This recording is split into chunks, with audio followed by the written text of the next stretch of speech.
Driving in the wet is difficult in any race car, but in a Formula 1 car it's a whole nother challenge. So what is exactly going on with the drivers and why is it so easy to make a mistake? For those of you who don't know, I've actually driven a few F1 cars in my career in a series for ex-Formula 1 cars called Boss GP, and we had many races in the rain. And let me say, driving an F1 car in the wet is not easy. So let me explain exactly what these drivers are doing. So why is it so much harder to drive in the wet than in the dry? To start, there are just so many more factors you have to take into account when driving in the wet. The mental capacity you have to use up just to keep the thing in the right direction and on track is simply immense. This is because there's less grip than a dry track, but also because the conditions are constantly changing. On a dry track, you can get into a rhythm, as all that changes lap to lap is the fuel load, tyre degradation, and some track evolution, which at the absolute maximum adds up to half a second a lap. This means that you can really push the car into every entry, apex, and exit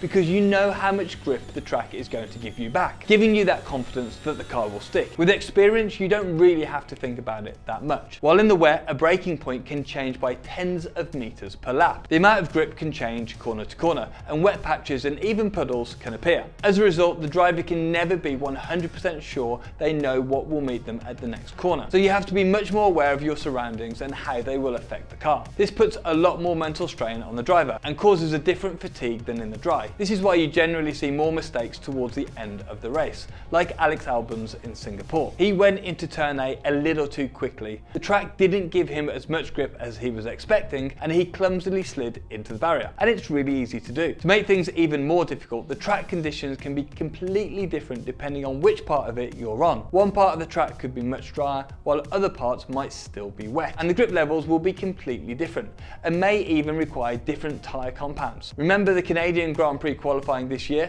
Well, just ask George Russell. Even overtaking is much harder in wet conditions, especially when the track is transitioning from wet to dry. We saw this happen in Singapore a number of times, even to multiple world champions. Throughout a race, drivers will typically follow a very similar racing line through the corners as they work out which line is fastest. This creates an optimal racing line which dries quicker than the other parts of the track, as intermediate and wet F1 tyres shoot gallons of water into the air every time they turn, clearing it from the track surface. However, when overtaking, the driver is going to have to deviate from that optimal racing line onto an overtaking line, which they may not have driven on all race. They won't know what the conditions are like on that racing line, and it will most likely not have as much grip as the optimal racing line, but they just don't know how little. This lack of grip and knowledge for the driver can cause them to brake too late, the tyres to lock up and send them straight on. To pull off an overtake in these conditions, the driver will need to have an incredible feel and adaptability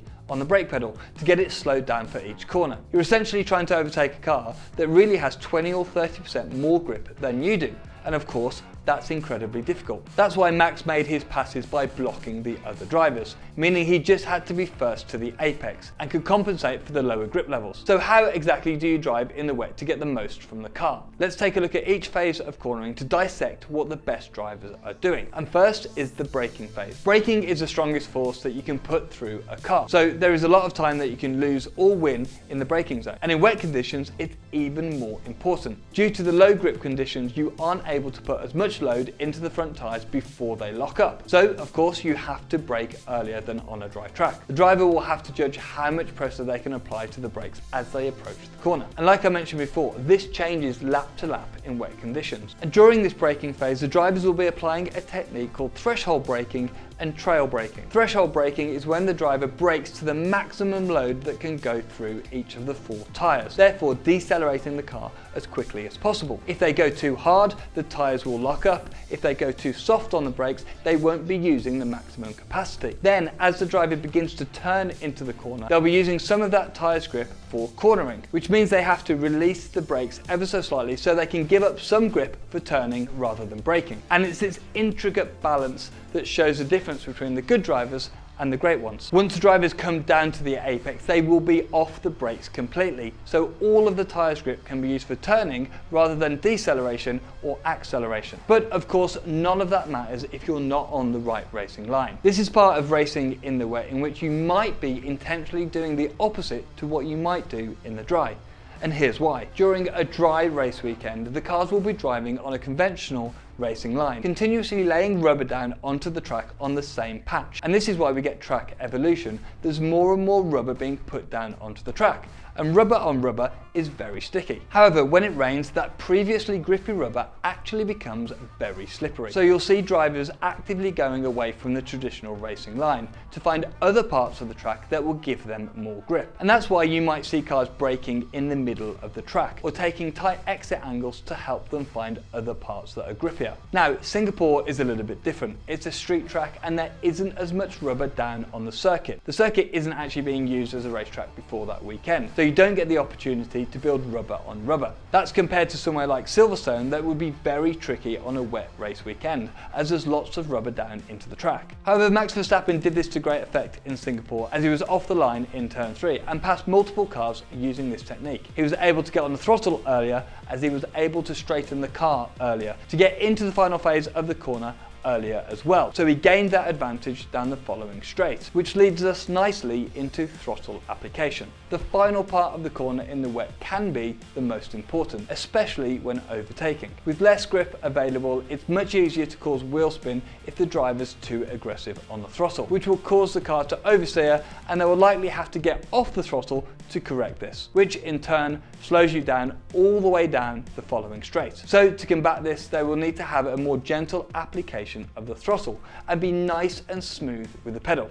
This is why drivers like Jenson Button were so good in the wet. His smooth driving style and pedal inputs were made for these sorts of conditions. Drivers will feel the wheel spin start to kick in and mentally log it so they can adapt their approach to the next corner. You're always getting these little pieces of information about how much grip is out on the track, and it really is a corner by corner process. The driver has to be on their toes all the time. In the wet, it's all about consistency and smoothness to keep the car under control throughout the cornering phase and extracting the most grip you can from the conditions. So the drivers do have a lot on their plate. But what caused so many mistakes in Singapore? Many multiple world champions made pretty sizable mistakes, and one of the reasons is that the track never really dried. Normally how it works is that the puddles on the racing line quite quickly disappear and then the racing line dries up, and this just didn't happen in Singapore. But the next stage is that the dry line generally expands as more and more cars venture off the typical racing line, and this makes it easier to overtake as it's slightly drier offline,